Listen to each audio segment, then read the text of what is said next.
आता विचाराची वैयक्तिक पातळी इतकी खालावली गेली आता पहिल्यासारखं इलेक्शनची आता ते मजाच नाही राहिली. आता कसा जो तो उठसूट काहीच्या काही बडबड करत जातो एकमेकाविषयी.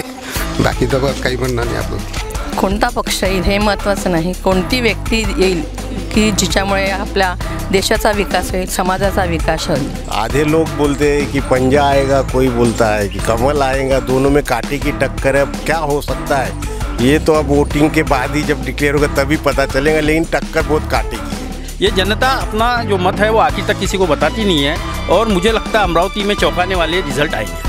नमस्कार मंडळी, गुड मॉर्निंग. आपण आहोत अमरावती मंडल न्यूजमध्ये. आज आम्ही जनमत जाणून घेण्यासाठी आलो आहे माल टेकडीवर. लोकसभा 2024 या इलेक्शनची आता जोरदार तयारी सुरू आहे. सगळीकडे प्रचाराचं वातावरण आहे. या वातावरणामध्ये माल टेकडीवर येऊन सकाळी सकाळी फिरणारे लोक वॉक विथ टॉक आमच्यासोबत करणार आहेत. नमस्कार sir, good morning. Good morning. Good morning. काय वाटतं तुम्हाला लोकसभेचं हे वातावरण, याच्यामध्ये कोणाच्या नावाची चर्चा जास्त आहे? सध्या मी तर बळवंत वानखडे यांची चर्चा ऐकतो आहे आणि मी कोण्या पक्षाला हे केले म्हणजे बांधील नाही आहे. माझ्या मते शहर में अमन और शांतता रहनी चाहिए. बाकी विकास वगैरह तो होता रहेगा, लेकिन शहर में अमन शांतता, सब धर्मों में सब जाति में एकोपा, ये महत्त्व की बात है.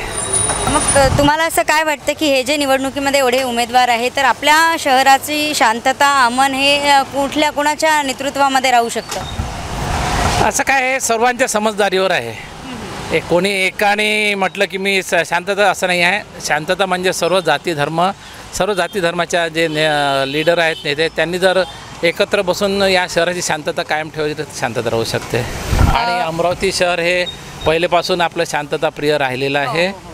त्यामुळे मला तरी वाटते की आपण विकास होतच राहील कारण नेत्यांच्या माध्यमातून, परंतु शांतता, अमन आणि सर्व जातीमध्ये एकोपा हा कायम राहायला पाहिजे. खूप खूप धन्यवाद सर. आपल्याला काय वाटतं या लोकसभा निवडणुकीबद्दल? प्रचार तर सर्वांचा चांगला सुरू आहे आणि सर्व लोक आपला प्रयत्न करत आहे आणि जे लोकांचं मत असेल मेजॉरिटी ते निवडणूक करून देणार आहे. काय वाटतं अमरावतीमध्ये 37 उमेदवार आहे, या 37 उमेदवारांपैकी कुणाच्या नावाची चर्चा मोठ्या प्रमाणामध्ये आहे? असं काही बाहेर आलेला नाही आहे. ऑल सर्व लोक आपले प्रयत्न करत आहे. पण कुणाचा प्रचार हायटेक आहे, मोठ्या प्रमाणामध्ये चालू आहे असं काही तुमच्या कानावर? असं काहीच नाही आहे. असं काहीच नाही, मिक्स आहे. मिक्स आहे. शेवटी माणसाच्या बरं हे आहे, आखरी में पता चलेगा. चर्चा तर आता पंजाच आहे अजून, आणि पंजा यायला पण पाहिजे. का बरं तुम्हाला असं वाटतं की पंजा यायला पाहिजे? तर वाढत्या महागाईमुळे किंवा आपल्या जनरली जे पाहतो आपण 14 वर्षापासून प्रगतीचं नावाने आहे, पण प्रगती कशी पाहिजे, आपले जे युवा जे आहेत त्यांच्यासाठी काहीच नाही ना. एक 14 वर्षापासून त्यांचं थोडं लहान वय असताना ते 14 वर्ष काय करत आहे हे युवालाच माहीत आहे आता. कारण मी स्वतः स्ट्रगल करत माझं म्हणजे एज लिमिट निघून चालली, पण काही आपलं प्रोसिजर फक्त कागदपत्री दिसत आहे आणि जनरली काहीच नाही. बस हम तो आम जनता है. आधे लोग बोलते हैं कि पंजा आएगा, कोई बोलता है कि कमल आएगा, दोनों में कांटे की टक्कर है. क्या हो सकता है ये तो अब वोटिंग के बाद ही जब डिक्लेयर होगा तभी पता चलेगा, लेकिन टक्कर बहुत कांटे की है. और ये जो 2 कैंडिडेट है दिनेश बुबा और आनंदराज आंबेडकर, उनके बारे में क्या ख्याल है आपका? अब उनकी भी चर्चा है. वैसा दिनेश बुब भी अच्छे कैंडिडेट है, वो भी बहुत कड़ी मेहनत कर रहे हैं. अब देखो क्या होता है. अब वो तो समय ही बताएगा कि किसको कितने वोट मिलते हैं और किसको वोट मिलेंगे ज़्यादा, किसको नहीं मिलेंगे. अब वो तो क्या है, जितनी जिसकी बहुत पब्लिसिटी होती है उसमें से लोग बोलते हैं कि भाई ये चुन के आएगा या ये चुन के आएगा, लेकिन एक्चुअल में वोट कौन किसको दे रहा है ये बताना बड़ा मुश्किल है. लेकिन ये माउथ पब्लिसिटी से ऐसा लगता है कि बलवंत वानखड़े और नवनीत राणा ये दोनों के बीच में कांटे की टक्कर है और उसमें दिनेश बुब भी उनके साथ साथ फाईट दे रहे हैं. मला असं वाटते राजकारणाकडे लक्ष देतेवेळी प्रथम देश पाहायला पाहिजे. देश तुमचा जर मजबूत आणि सुरक्षित राहील तर तुमचं आमचं अस्तित्व याला काहीतरी प्राधान्य राहते. गेल्या 10 वर्षात मोदीजीनं देशाचं नाव उंचावलेलं आहे आणि अनेक कामं केलेले आहे. 370 कलम रद्द केलं, 38A रद्द केलं, राम मंदिर केलं, 3 तलाक केलं. आणखी कामं सांगता सांगता पुरेवाट आहे. किसानाला शेतकऱ्यांना दिलं 6,000 रुपये काही, जे पूर्वी मिळत नव्हतं. आता हे लोक म्हणतात की 6,000 म्हणजे फारच कमी झाले. आता 6,000 कमी झाले तर हे ठीक आहे, पण तुम्ही त्यापूर्वी तेही दिले नाही. आणि दहशतवाद जो होता पाकिस्तानकडून होणारा हल्ले वारंवार ते बंद केले. आणि अशी पंचायत झाली पाकिस्तानची की आता शब्द त्यांना काढता येत नाही, कारण त्यांना माहीत आहे की आता बालाकोट पुन्हा होईल. चीनसुद्धा घाबरतो. शस्त्रास्त्र जे पाहिजे ते आयात केले. अमेरिका आणि रशिया यांच्यामध्ये त्यांनी बॅलन्स ठेवलं आणि जागतिक पातळीवर भारताचं नाव उंचावलं. ह्या सर्व गोष्टीमुळं मला मोदीजींना प्राधान्य द्यावंसं वाटते. नाही, नरेंद्र मोदीजीने जे कोरोना पिरियडमध्ये जे काम केलं, जे आम जनतेला सगळ्याला चालवलं आणि आणखी 5 वर्ष जर त्यांना मिळाले अजून देशाची प्रगती होईल. की या राष्ट्रीय यज्ञामध्ये सर्वांनी भाग घेतला पाहिजे आणि या उत्साहाने आपल्या सत्सद विवेकबुद्धीने त्याला मतदान करायचं असेल पण मतदान केलं पाहिजे आणि मतदानाचं पर्सेंटेज वाढलं पाहिजे असं माझं जनतेला आव्हान आहे.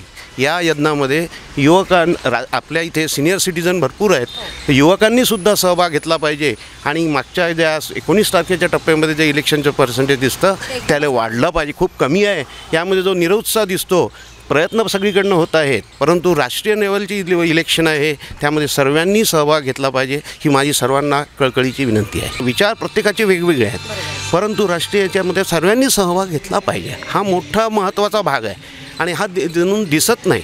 इलेक्शन येतं जातं हे होतं. मी प्रिसाइडिंग ऑफिसर होतो 4 वेळा. मी पण आज अनुभवलो की लोकसभेच्या इलेक्शनमध्ये लोक वोटिंगला येत नाहीत. माझे 6 टर्म झाल्यात इलेक्शनच्या, त्यामध्ये मी रिटायर प्राध्यापक आहे. परंतु जो उत्साह जो असतो लोकसभेच्या इलेक्शनमध्ये पर्सेंटेज नेहमी कमी असतं, तर ग्रामीणमध्ये वाढतं, पण शहरातले उन्हामुळे दुपारच्या वेळेस येत नाहीत.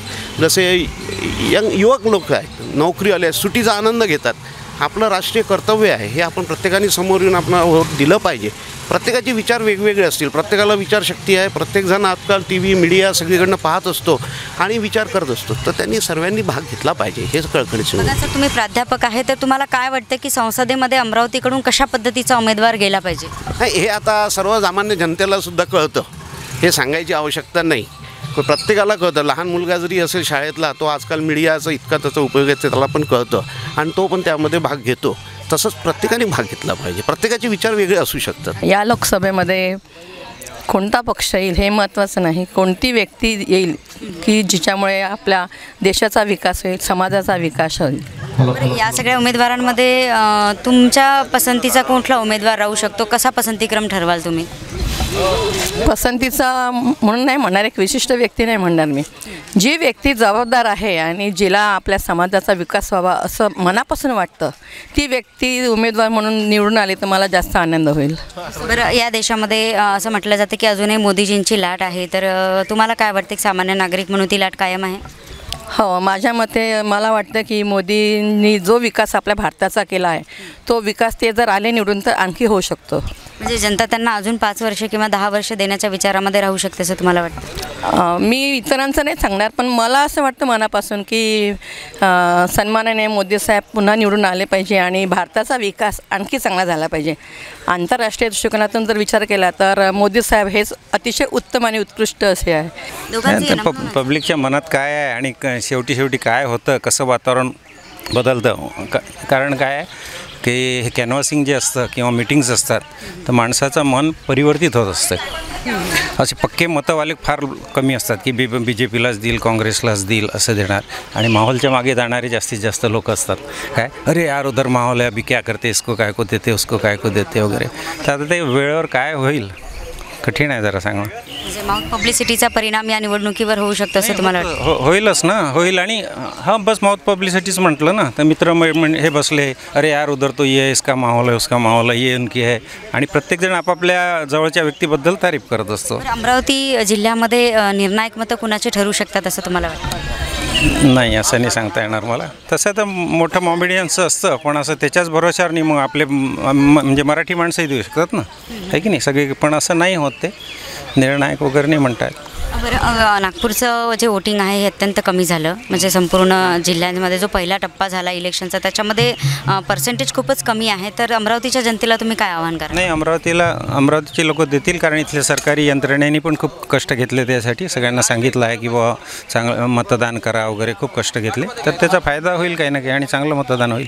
माझे केला तो नवीन राणाच पाहिजे, नवनीत राणा, कारण की मोदीच पाहिजे. तुम्हाला मोदी पाहिजे? मोदी पाहिजे, हो. समजा भाजपाने नवनीत राणा यांना उमेदवारी दिली नसती तर कोणाचा पसंतीक्रम राहिला असता तरी? तर आता नंतरची गोष्टी होती ना. हा, पण लोक आरोप करतात नवनीत राणांवर की त्यांनी कुठल्याही प्रकारचं काम या जिल्ह्यासाठी केलं नाही, असा विरोधकांची भूमिका आहे. एक सामान्य नागरिक म्हणून तुम्हाला काय वाटतं? नाही, काम चांगलं केलं, लोकांच्या पेक्षा चांगलं काम केलं. आनंद फाफा तर गुले काही नाही केलं होतं त्याच्या अगोदर, याने चांगलं काम केलं आहे. हो मैडम, अपने को कोई भी आए लेकिन विकास अमरावती में कैसा है, बाहर की इंडस्ट्रीज आना चाहिए. मैं चार्टर्ड अकाउंटेंट हूँ, ये इंडस्ट्रियलिस्ट है, ये बिल्डर है, वो शिक्षक है. तो हम भी ये चाहते हैं कि अमरावती का विकास जब भी होगा तब बाहर की इंडस्ट्रीज़ यहाँ पे आए, न कि यहाँ की जो इंडस्ट्रीज़ पहले थी वो चल जा रही बाहर. जैसा वैगन फैक्ट्री थी अपने यहाँ तो वो भी चले गई. अभी सिर्फ वैगन का यानी दुरुस्ती कारखाना जो है, मरम्मत कारखाना वो है. तो कोई भी चीज़ है ना, यहाँ पे ठोस काम होना चाहिए. जो भी काम पूरा होना चाहिए, ऐसा नहीं. और रोज़गार वगैरह जो यहाँ के मैन पावर है, जो पढ़े लिखे इंजीनियर्स वगैरह, वो यहीं पे काम आना चाहिए. तो विकास है ना, तो अपने लिए तो अभी मोदी जी का साथ देना है अपने को, तो मोदी जी का हाथ मजबूत करना है. सर, आप बिजनेसमैन हो, तो अपने अमरावती MIDC में मेगा टेक्सटाइल पार्क आया हुआ है जो सैंक्शन हुआ है, तो इसके बारे में आप क्या सोचते हैं कि उसका श्रेय किसने लेना चाहिए? उसका श्रेय तो समझो अमरावती के लोकल लीडरों ने ही लेना चाहिए. और इसका श्रेय जहाँ तक देखा जाए तो नितिन गडकरी, फडणवीस, यही दो लीडर जो है महाराष्ट्र में जो अपने विदर्भ से अच्छे पोस्ट पे अभी फ़िलहाल गए हैं. इसके पहले के जितने भी लोग थे वो सब पश्चिम महाराष्ट्र की तरफ के थे, इसलिए पश्चिम महाराष्ट्र आज समृद्ध है. आप देखिए वहाँ की खेती और अपने इधर की खेती में कितना ज़मीन आसमान का फर्क है. वहाँ पे जो समृद्धनेस है वो अपने विदर्भ में आना चाहिए. इसके लिए जैसा आप भारत डायनामिक्स सैंक्शन हो गया था, लेकिन उसके आगे कुछ नहीं हुआ. ये सब डेवलपमेंट अगर अमरावती में आया तो अमरावती भी एक बहुत बड़ा लेवल पे अच्छी सिटी बन जाएंगी, समृद्ध विदर्भ होगा. और सभी विदर्भ के लोगों को, जैसा बीच में हमने सुना था कि IT पार्क का भी कुछ प्रपोजल है, उन्होंने भी कुछ, अगर ऐसा कुछ आता है तो आज कंप्यूटर इंजीनियर की मैं अगर ब्रांच, मैं इंजीनियर हूँ, मैं अगर कंप्यूटर इंजीनियर की ब्रांच लेता हूँ तो मुझे घर पे फैमिली को पहले ही डिसाइड करना पड़ता है कि बच्चे को अपने पास रखना है या अपने को बॉम्बे पुणे भेजना है. अगर कंप्यूटर इंजीनियर लेता है तो उसको 100% बाहर पुणे बॉम्बे ही भेजना है. और तो ये बात नहीं होना चाहिए. वहाँ वो कंप्यूटर इंजीनियर भी बच्चे अपने अमरावती में ही रहना चाहिए. तो उस हिसाब से जो भी ये डेवलपमेंट करेगा वो सब देख के. तो आपको क्या लगता है कि ये जो उम्मीदवार है अपने चुनाव में खड़े, इनमें से किससे आपको उम्मीद है कि कर सकता है? इससे सबसे ज़्यादा उम्मीद तो मोदी जी से मोदी जी कर सकते हैं. जो डेव्हलपमेंट करेन त्यालाच वोट केलं पाहिजे. डेव्हलपमेंट दिसतो. तुम्ही रेल्वेमध्ये जा, पहिले आपण जात होतो रेल्वेमध्ये आणि आज आपण जातो रेल्वेमध्ये, किती फरक आहे. तसे डेवलपमेंट दिसते मोदींचं सगळं. पहले सड़कों पे जाते थे अपन, शेगाव चल जाओ आप, इंफ्रास्ट्रक्चर 1.5 घंटे में आप शेगाव पहुंच सकते. रोड वगैरह देखिए, नितिन गडकरी साहब ने बहुत अच्छे यानी ट्रांसपोर्टेशन वगैरह, आज कहाँ तक के यानी इंडिया के लास्ट बॉर्डर तक के रोड बन गए. ये किसके बदौलत? अमरावतीपेक्षा तुम्ही कोणत्याही जागेला जा, अमरावतीहून नागपूर जा, अमरावतीहून तुम्ही अकोला साईडला जा, अमरावतीहून तुम्ही इकडे मोर्शी वरुड जा, सर्व रोड इतके चांगले बनलेले आहे. आता मी माझं एक दिन में नहीं होगा, आज 10 साल ही हुआ उनको, और बाकी सरकारों ने 70 साल लिया हुआ है. तो अभी 10 साल में अपन एकदम से रिजल्ट नहीं बोल सकते. वो कर रहे हैं, हर चीज़ उनके सामने एजेंडेस है, लेकिन वो एजेंडा कब होगा जब अपन साथ देंगे सब जने, और वो जब मेजॉरिटी में आएंगे तभी वो हो पाएगा. तो मैं तो किसी एक राजनीति के बारे में नहीं बोल सकता हूँ, लेकिन मैं सभी लोगों के लिए बोल सकता हूँ कि ये बहुत बड़ा पर्व है. भारत की इतनी बड़ी 130 करोड़ लोक संख्या में लोकसभा का चुनाव होने जा रहा है. तो मैं अमरावती के पूरे मतदाता को ये आह्वान करूंगा कि 26 तारीख को जो है सवेरे से 6 बजे आप जाइए, धूप का कारण मत रहिए. अपना नाम अगर नहीं मिलता है तो उसमें भी 1 घंटा भर जा सकता है, आधी घंटा जा सकता है. तो और अपने आजू बाजू वालों को भी फ़ोन करके जो है वोटिंग करने के लिए पूरा प्रोत्साहित करिए, क्योंकि ये बहुत बड़ी कार्य है. शासन ने इतनी बड़ी व्यवस्था लगाई है, बड़े बड़े इंजीनियर, बड़े बड़े डॉक्टर, बड़े बड़े कलेक्टर ऑफिस, के लोग जो है रेवेन्यू की बहुत बड़ी मशीनरी है ना, अमरावती में लगभग 14,000 लोग जो है इलेक्शन संपन्न करवाने के लिए लगे हुए हैं और काफ़ी समय से लगे हुए हैं। मैं एक अधिकारी हूँ। EVM बहुत ही बढ़िया मशीन है, इसमें सब कुछ है ना। अगर आप 6 बजे जाके चेक भी करना चाहो तो एक मतदाता नॉर्मल होके वो बूथ पे जाके चेक कर सकता है कि प्रॉपर वोटिंग हो रहा है कि नहीं हो रहा है। मतदाता को बहुत सारा अधिकार है, अंध लोगों के लिए, अपंग लोगों के लिए, 85 साल के ऊपर के मतदाताओं के लिए शासन ने बहुत व्यवस्था की है। थोड़ा सा आलस जो है अपने में से जो आलस है, थोड़ा सा आलस अगर आपने निकाल दिया, एक बार घर के बाहर निकले आप आधा घंटा, तो आपको बहुत अच्छा लगेगा, बहुत लोगों के व्यूज़ आपको सुनने को मिलेंगे और एक अच्छा मतदान होगा। और इससे निश्चित ही अपने एरिया का जो विकास है, आपका हर एक का एक ओपिनियन आएगा, तो उसको 5 साल तक एक गर्व महसूस होगा कि मैंने मतदान किया। तो मेरा नम्र निवेदन है सभी मतदाताओं से, प्रथम बार जो लोकसभा में वोटिंग कर रहे हैं उनको भी मतदाता को आह्वान है की वो अपना मत जाके अवश्य वहाँ पे डाले। लोकांना यावेळेस परिवर्तन पाहिजे, कारण केंद्रामध्ये ज्यांची सत्ता आहे त्यांनी आतापर्यंत सर्वच घटकावर अन्याय केलेला आहे। शेतकरी असो, कर्मचारी असो आणि सामान्य जनता असो, महागाई असो। देशाचे पंतप्रधान पहिले महागाईवर बोलत होते, आता ते महागाईवर बोलत नाही, ते स्वतः मोठ्या मोठ्या सभेवर महागाईचा म विचारत होते, आता ते सुद्धा महागाईचा म विचारत नाही। आणि सर्वसामान्य जनतेला खूप इथे जगणं कठीण झालेलं आहे, हुकुमशाही आलेली आहे आणि त्यामुळे परिवर्तनाची लाट ही पूर्ण देशामध्ये पसरलेली आहे आणि परिवर्तन निश्चित होईल। लोकांना गृहीत धरणं सोडून द्यायला पाहिजे, कारण लोकांची इच्छा असते कोणाला निवडून दिलं पाहिजे, ते स्वतःच म्हणतात की आम्हालाच लोकच निवडून देणार आहेत, परंतु याचा निर्णय हा सर्वसामान्य जनता घेईल। सर्वसामान्य जनतेवर तुम्ही तुमचा निर्णय लादू शकत नाही। लोकशाही ह्या देशामध्ये टिकवायची असेल तर परिवर्तन करणे हे अत्यंत आवश्यक आहे आणि ते होईल। लोकशाही धोक्यात यासाठी आहे कारण की लोकांना बोलायला चान्स नाही आहे। तुम्ही जर काही बोललं, विरोधी पक्षाने जर काही बोललं तर त्याच्यावर विविध प्रकारच्या कारवाया केल्या जातात। लोकशाहीचा अर्थ हा आहे की सत्ताधारी पक्ष जर ज्या पद्धतीनं करत असेल त्याला विरोध करणे हे लोकशाहीचं मूळ स्तोत्र आहे। जर त्याला विरोध जर केल्यावर त्यावर विविध प्रकारच्या कारवाया होत असेल आणि पक्षांतर ज्या लोकांवर तुम्ही भ्रष्टाचाराचे आरोप करतात तेच लोकांना तुम्ही पक्षामध्ये रेड कार्पेट घेऊन त्यांना फुलाची चादर देता, तर मग ही लोकशाहीचा विटंबना नाही आहे तर काय आहे? नवनीत राणा का बरं नवनीत राणा? का बरं म्हणजे याच्या आज जे 5 वर्षा पहिले अपक्ष राहूनसुद्धा ज्या इंडियाला सपोर्ट करून इंडियासोबत हे राहून ज्या पद्धतीने आज इथपर्यंत आलेला आहे, आज जर समजा दुसऱ्या येणारा जो नवीन उमेदवार आहे जर त्याला पुन्हा जर समजा असं झालं तर आपण आज आणखी 20 वर्ष मागे जाऊ। त्याच्यासाठी पुन्हा सत्तेत राहून जर आणखी इथला विकास पाहिजे तर नवनीत राणा। बघा, नवनीत राणा यांना प्रचंड विरोध झालेला आहे, तर तो विरोध असतानाही भाजपाने त्यांना उमेदवारी दिली, याबद्दल एक सामान्य नागरिक म्हणून तुम्ही काय विचार करता?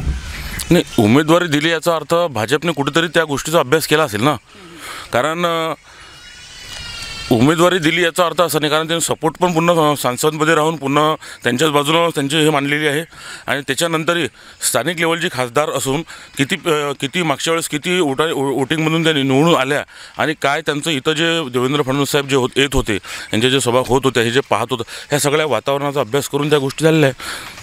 बघा, मागच्या वेळेला त्यांच्यावर आरोप होते की काँग्रेस आणि राष्ट्रवादीचे जे वोट बँक आहे त्याच्या भरोशावर त्या खासदार झाल्या, तर यावेळेला ते लोक त्यांच्या मागे राहणार नाही म्हणून त्यांचे निवडून येण्याचे चान्सेस कमी आहेत, अशा प्रकारची चर्चा समाजामध्ये आहे। आपलं काय मत आहे? सध्याचं वातावरण जरी राष्ट्रवादी काँग्रेस पार्टी जरी त्यांच्या सपोर्ट नसेल सोबत, तरी सध्याचं जे वातावरण आहे हे त्या वातावरणानुसार होईल सगळं। चर्चाचे 2च नाव चालू आहे, नवनीत राणा आणि बळवंत वानखडे। आणि बाकीचे उमेदवार काही आहे का त्यांची नावं कानावर? तिसरे दिनेश गुप्ताचं नाव चालू आहे। त्याच्या व्यतिरिक्त बाकी कोणतंच नाव? प्रकाश आनंदराज आंबेडकर ते काही सांगते नाही सध्या। आनंदराज आंबेडकरचं मॅडम असं आहे की लोकांच्या मनामध्ये एक असं वाटते, खुद जर बाळासाहेब आंबेडकर जर उभे राहिले असते तर व्होटिंगचा फरक पडला असता, पण ॲक्च्युअल आनंदराज आंबेडकर हे मुंबईला राहतात आणि त्याच्यामुळे लोकांना त्यांची ओळख परिचय नाही आहे। कसं आहे, मतदारसंघामध्ये जर हा ओळख परिचय असतो त्या माणसाला वोटिंग जास्त पडते। पण मला काय वाटतं की कोण बाजी मारू शकतं अमरावतीच्या या लोकसभेमध्ये? आमच्यामध्ये आम्हाला असं वाटते जनप्रतिनिधींना की दोघांमध्ये टॉप फाईट आहे, एक नवनीतबाई राणा आणि कमळ आणि बळवंत भाऊ वानखडे पंजावर। त्याच्या मागोमाग तुम्ही दिनेश भाऊ असं राहू शकतात, परंतु जास्त काही मोठ्या लीडनं काही सीट निवडून येणार नाही. मोठं 40-50 हजाराचा फरक पडू शकतो, याच्यापेक्षा नाही. तुम्हाला काय वाटतं की या निवडणुकीमध्ये कोणाला सफलता मिळू शकते प्रचाराच्या याच्यावर? परिवर्तनाची लाट आहे आजच्या घडीला, परंतु वानखडे पंजाचा जोर जास्त आहे. तुम्हाला काय वाटतं? दोनपैकी एक येऊ शकते, कोणती येऊ शकते? बळवंत भाऊ वानखडेंचं असं वाटून राहिलं आहे. सर्वसाधारण लोकांमध्ये जेव्हा जातो तेव्हा एक कार्यकर्ता म्हणून त्याच्याबद्दल जरा लोकांमध्ये उत्सुकता आहे. आणि जे आपले जुने खासदार होते त्यांचं कामापेक्षा बाकी गोष्टींकडे जास्त लक्ष असल्यामुळे लोकांचा मोहभंग झालेला आहे त्यांच्यापासून. त्याच्यामुळे बळवंत भाऊ आणि मागोमाग दिनेश भाऊ हे दोघंजणं स्पर्धेमध्ये दिसतात. बघा, दिनेश भाऊ एका छोट्या पक्षाचे आहेत आणि बळवंत वानखडे आणि नवनीत राणा एका राष्ट्रीय पक्षाचे उमेदवार आहेत. तर याच्यामध्ये काय राहू शकते? दिनेश भाऊच्या बाबतीमध्ये लोक काय विचार करतील? दिनेश भाऊ एक चांगले कार्यकर्ता असल्यामुळे तसेच लोक त्यांच्याशी जुळलेले आहेत. त्याच्यामुळे निश्चितच त्याचा फायदा त्यांना होईलच. खूप खूप धन्यवाद सर. तुम्हाला काय वाटतं सर या लोकसभेबद्दल? टफ फाईट राहणार आहे आणि तुल्यबळ आहे तिघही. हां, तुम्हाला काय वाटतं की कोण वरपर्यंत जाऊ शकतं याच्यामध्ये? नाही, आता बघा, मोदीजीला बघून तर इकडंच देणार आहे लोक. हां, मागच्या निवडणुकीमध्ये एक युवा तडफदार नेतृत्व म्हणून लोकांनी पसंती दाखवली होती. पण आपला अमरावती जर जिल्हा बघितला, हा गाडगेबाबांची पार्श्वभूमी आहे. इथे जे वैज्ञानिक दृष्टिकोन, शिक्षणाचं महत्त्व, त्यानंतर राष्ट्रसंत तुकडोजी महाराजाचा या परिसरावर जो हे आहे, त्यानंतर पंजाबराव देशमुखांनी शिक्षणासाठी एवढं हेलं आहे, महापुरुषांची भूमी आहे. त्यामुळे लोकांचे जे खरे प्रश्न आहे ते लोकांना पाहिजे. पण मागच्या काही दिवसामध्ये हे मुख्य प्रश्न बाजूला ठेवून बाकी गोष्टींवरच जास्त चर्चा होताना दिसते. त्यामुळे लोकांचा जो कल आहे तो आता बळवंतराव वानखडेंकडे. एक चान्स आहे, आधी दिला आहे, पण ज्या लोकांच्या अपेक्षा पूर्ण होईल नाही याची गॅरंटी नाही आहे आता. त्यामुळे एक नवीन चेंज असं अशी लोकांमध्ये चर्चा आहे जास्त. बळवंतराव वानखडे जर झाले आपल्या जिल्ह्याचे खासदार, तर त्यांच्याकडून तुम्हाला कुठल्या विकास कामांच्या अपेक्षा?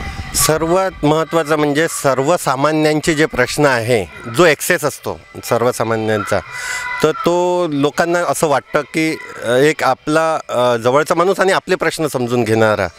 तर या अपेक्षेने लोक नक्कीच यावेळी थोडे वळतील. त्यामुळे असं वाटतं की जे शुअर वातावरण होतं मागच्या 4 महिने आधी, सगळं एक वातावरण निर्मिती केल्या गेली होती, त्याचा तेवढासा फायदा अपेक्षेप्रमाणे होणार नाही राष्ट्रीय पक्षाला. हा काही म्हटलं तरी हा देश हा संविधानावर चालणारा देश आहे ना. आणि त्याला ती लोकशाही इतकी संपवू शकत नाही, कारण इतकी भिनलेली आहे प्रत्येक याच्यामध्ये, कायद्यामध्ये, याच्यामध्ये. त्यामुळे मोदीजींची लाट आहे, त्याचा थोडाफार फरक पडला असता. पण लोकांना थोडा आता चेंजचा विचार चालू आहे. आता विचाराची वैयक्तिक पातळी इतकी खालावली गेली. आता पहिल्यासारखं इलेक्शनची आता ते मजाच नाही राहिली. आता कसा जो तो उठसूट काहीच्या काही बडबड करत राहतो एकमेकाविषयी. बाकी तर बस काही म्हणणं नाही आपलं. वालियों को, अमरावती वालों को मेरा नमस्कार, प्रणाम. अभी इलेक्शन है, वोटिंग है, तो हम सभी ने वोट करना चाहिए. और सेंट्रल में जिसकी गवर्नमेंट्स है, सेंट्रल में जो गवर्नमेंट रहेगी, गवर्नमेंट मोदी की आने वाली है. तो यदि अपने अमरावती में भी मोदी की गवर्नमेंट आती है तो अपना इम्प्रूवमेंट हो सकता है और अपन कदम से कदम मिला के सेंटर के साथ में स्टेट भी बढ़ सकती है.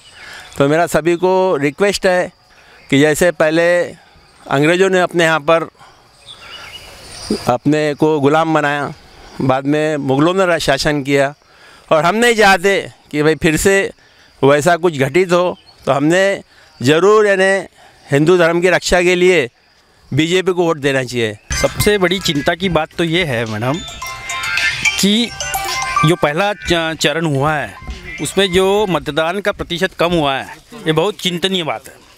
लोगों का रुझान मतदान से कम होना ये लोकतंत्र के लिए बहुत ही घातक है. चाहे कोई भी हो, मोदी समर्थक हो, राहुल समर्थक हो या कोई भी समर्थक हो, उसने मतदान करने जाना चाहिए, ये ज़रूरी है. उसने अपना मतदान करके अपनी इच्छा जाहिर करना बहुत ज़रूरी है. ये इसका जन जागरण प्रशासन ने करना चाहिए, ऐसा मेरे को लगता है। तो अभी अपने अमरावती में मतदाता जागृति रैली, बहुत बड़ी रैली जिलाधिकारी कार्यालय से निकली थी, तो उसका कुछ परिणाम अमरावती के वोटर्स पर हो सकता है क्या? निश्चित ही उसका परिणाम होगा। प्रशासन को अपने तौर पर साधन मुहैया कराना चाहिए और जन जागृति करना चाहिए, ताकि ज़्यादा से ज़्यादा लोग अपने हक के लिए घर से बाहर निकले और मतदान करें।